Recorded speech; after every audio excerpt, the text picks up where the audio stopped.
Қайырлы күн оқырмандар. Ақша энергиясын арттыру. Ақша қай кезде бізде көбейеді? Мысалға біз сіздерге мысал келтіре өтейін. Мысал келтіріп, сіздерге өте түсініктірек болу үшін. Мысалы, сіз өзіңізге бір ұнаған затыңызды сатып аласыз.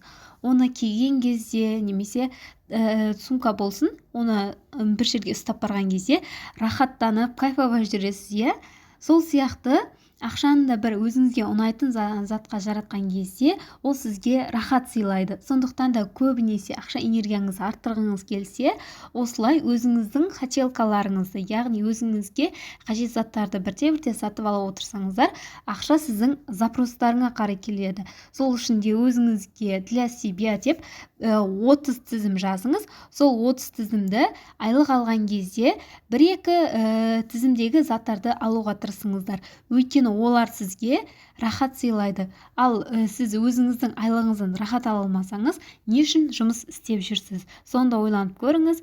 Төменге мен айлығымнан рахат алып жұмыс істеймін деп жаза кетіңіздер. Дәл солай менің айтқан кеңестерімді жасап көріңіздер. Сіздердің табыстарыңыз артады.